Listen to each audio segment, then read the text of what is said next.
Rolex is one of the most luxury brands in the world, valued today at around $8 billion. Its history dates back a century ago and began with an orphan teenager whose inheritance was stolen away from him.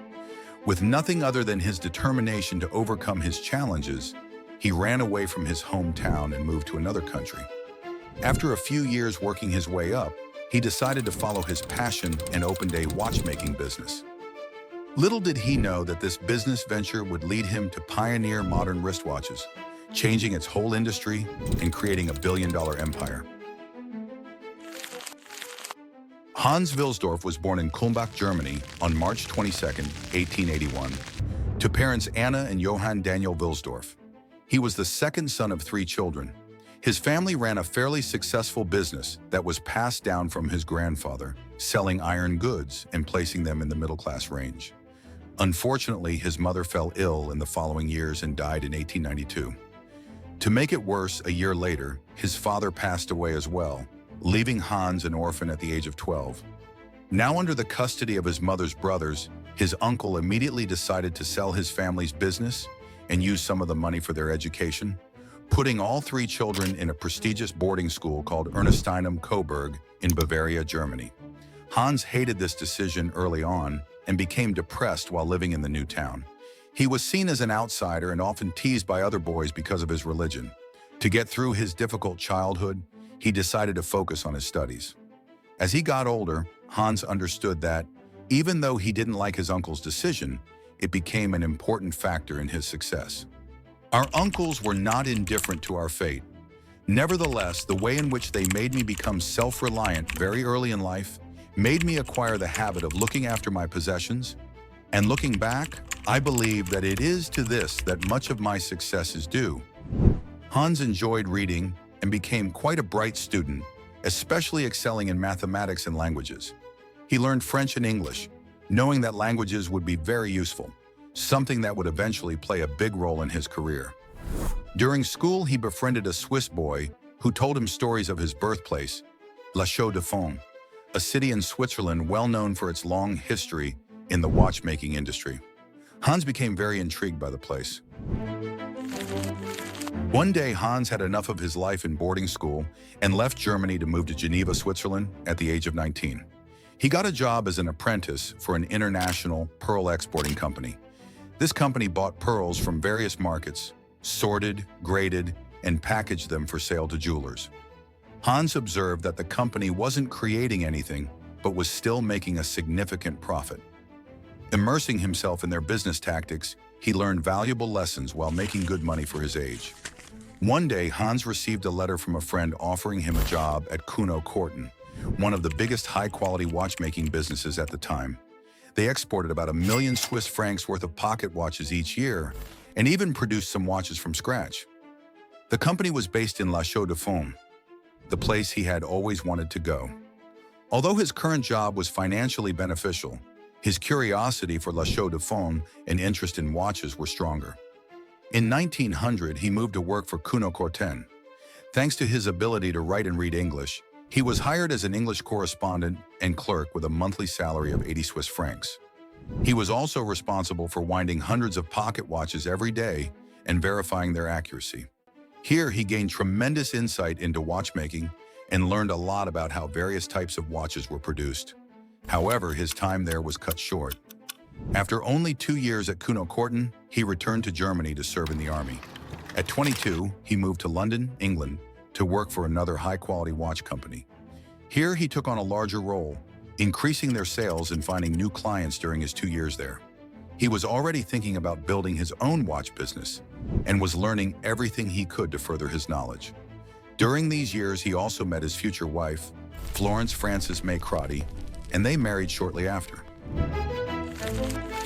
One day, while talking to his much older brother-in-law, Alfred James Davis, Hans shared his desire to open his own watch business.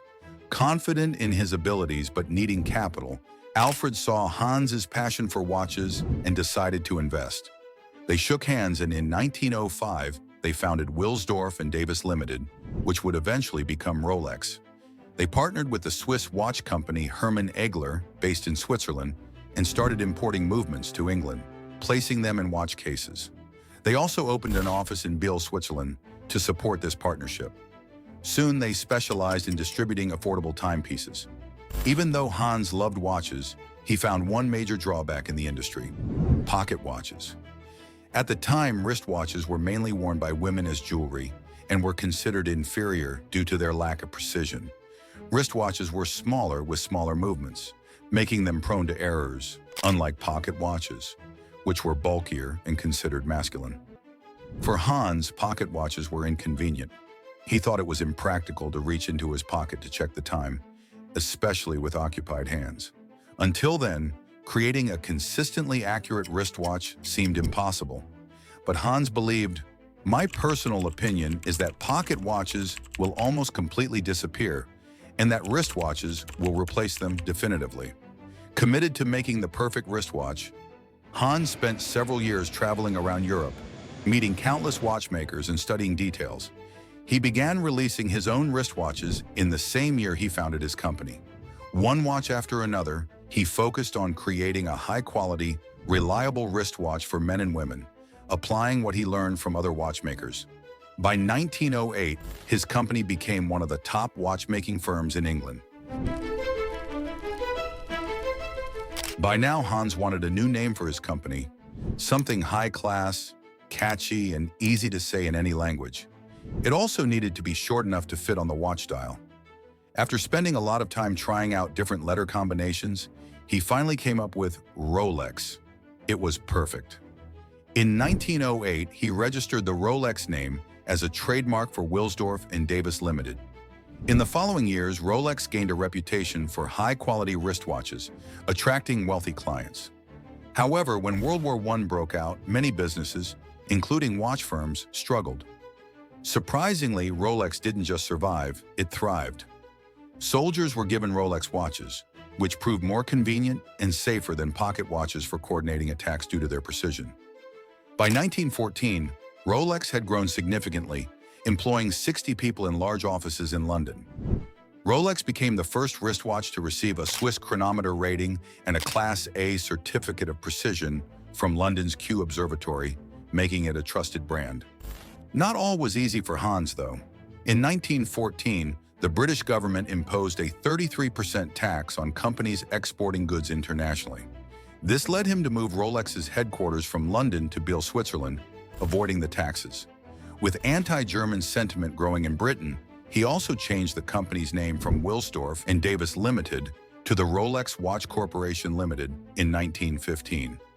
In 1919, the Rolex Watch Corporation moved its main office to Geneva, where it still stands today. From then on, Rolex focused on manufacturing movements in Biel, transporting them to Geneva for assembly and quality checks. Here, Hans and his team worked on technical improvements, aiming to make the watch case waterproof and dustproof. In 1926, Rolex released the Oyster, the first ever waterproof wristwatch in history. With a tightly sealed case, it offered optimal protection for the movements inside. Hans knew this was revolutionary and waited for the perfect moment to showcase it. In 1927, he learned of a London woman named Mercedes Gleitze, who claimed she could swim across the English Channel. Hans seized the opportunity and had her wear a Rolex Oyster around her neck. Although she was pulled out after nearly freezing, the Oyster emerged in perfect condition. Hans followed up by putting an ad in the London Daily Mail, propelling Rolex to international fame. To further promote the Oyster, Hans displayed it in fish bowls with real fish in every Rolex dealership. This clever marketing worked wonders. By 1928, Hans collaborated with British model Evelyn Leigh to advertise Rolex, featuring her watch in a fishbowl. Rolex kept making headlines. In 1933, Rolex Oysters were featured in a Mount Everest expedition, proving their durability in extreme conditions. And in 1935, famed driver Malcolm Campbell set a speed record wearing a Rolex. During these years, Rolex continued to impress. In 1931, they introduced the Rolex Oyster Perpetual, the first waterproof, self-winding wristwatch. Creating a self-winding watch had been an unfulfilled dream for centuries. Hans also created high-quality watches under his name, but stopped due to anti-German sentiment. When World War II began, Rolex faced new challenges. Exporting products outside of Switzerland became costly. Sadly, in 1944, Hans lost his wife. In her honor, he established the Wilsdorf Foundation, a charity organization. Before his death, Hans transferred 100% ownership of Rolex to the foundation, ensuring Rolex would remain private and tax-free. After World War II, Rolex's success skyrocketed. In 1946, Rolex sold its 50,000th certified chronometer. By 1947, sales doubled, reaching 100,000. This growth was driven by the 1945 release of the Rolex Datejust, the first waterproof, self-winding wristwatch with a date display. 10 years later, the Rolex Day-Date debuted, adding a day display, now a standard feature in modern wristwatches. In the 1950s, Rolex introduced more iconic watches, including the Submariner in 1953, the first deep-diving waterproof watch reaching 100 meters underwater. Hans Wilsdorf passed away in 1960. After his death, Rolex embraced its luxury status. In 1985, Rolex became the first to use 904L steel, known for its durability, making Rolex a symbol of quality and exclusivity. From an orphan boy with nothing, Hans Wilsdorf paved his own path, forever changing the watch industry. His passion for design and technical innovation has placed him among the most influential men in the industry, leaving a legacy seen in every person wearing a Rolex. Thank you all for watching. Make sure to subscribe, and until the next one.